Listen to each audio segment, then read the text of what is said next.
सिंधी अदबी बोर्ड ही जेको 3 ॾींहंनि जो अदबी मेलो लॻायो आहे इहो हिकिड़ो तारीख़ी क़दम आहे। इन हवाले सां 3 ॾींहंनि में जेके मुख़्तलिफ़ माण्हू आया आहिनि उन्हनि किताब ख़रीद कया आहिनि। इन हवाले सां सिंध में किताबनि पढ़ण जो हिकिड़ो रवाज खे तरवीज मिली आहे ऐं उनखां पोइ जेके सेशन थिया आहिनि जंहिंमें गुलफुल सरतियूं महराण रिसाला जेके हिन अदबी बोर्ड पारां निकिता जिन सॼी सिंध में नवां अदीब पैदा कया ऐं अदीबनि जूं मुख़्तलिफ़ खेपूं पैदा कयूं। उन्हनि जे बारे में माण्हुनि खे ॼाण मिली कहिड़ो अदब असां वटि सिरजियो आहे ऐं उहो इन्हनि रिसालनि में शाया थियो आहे उन बाबति ॼाण मिली। ऐं अॼु असां हमीद सिंधीअ जी शख़्सियत उनजे पारां रूह रिहाण जेको रिसाले रूह रिहाण जे जशननि रूह रिहाण बज़्म रूह रिहाण जे बारे में मालूमात हासिलु कई ऐं हाणे सुघड़ कल्ह मुशाइरो थियो जंहिंमें सभई शाइरनि हिसो वरितो ऐं अॼु सुघड़नि जी कचहरी आहे जंहिंमें सिंधी ॿोलीअ जा रखवाल सुघड़ पंहिंजो फ़न पेश कंदा।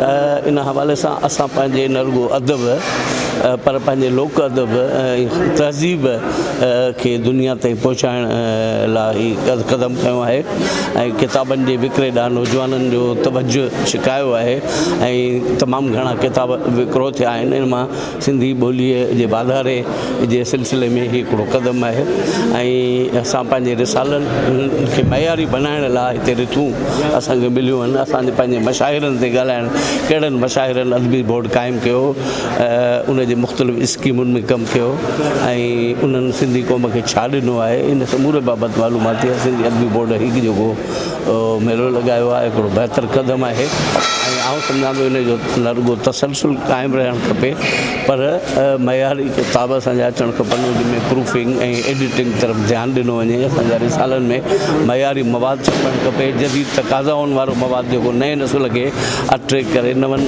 नौजवाननि खे अट्रैक्ट करे ऐं उन्हनि खे कशिश करे। जेकॾहिं असीं वक़्त जे हालतुनि आहिर पंहिंजी ॿोलीअ खे ऐं पंहिंजी किताबनि खे उन आहिर न छपींदासीं पंहिंजी ॿोली तरक़ी उन हवाले सां न कंदासीं त असीं पोइ अॼु जदीद दौर कंप्यूटर टेक्नोलॉजीअ जे दौर में हर ॻाल्हि दुनिया में पहुचे थी। हीअ जेको मेलो थियो आहे हीअ जेके असांजा सेमिनार थिया आहिनि सॼी दुनिया जे सिंधियुनि ॾिठा आहिनि उन्हनि में हिकिड़ो उत्साह पैदा थियो आहे ऐं सिंध सां न रुगो सिंध सां जुड़िया आहिनि सिंधी ॿोलीअ सां जुड़िया आहिनि सिंधी अदब सां सिंधी लोक अदब सां सिंध जी तारीख़ सां सिंध जी शाइरीअ सां हुननि जी जुड़त थी आहे ऐं जेका हिकिड़ी ख़ुशि आहिनि ॻाल्हि आहे। महिरबानी। आजिज़ रहमतुल्लाह अला शहरी सिंध सुघड़ लोक अदब तंज़ीम सलात जो बानी चेयरमैन आहियां।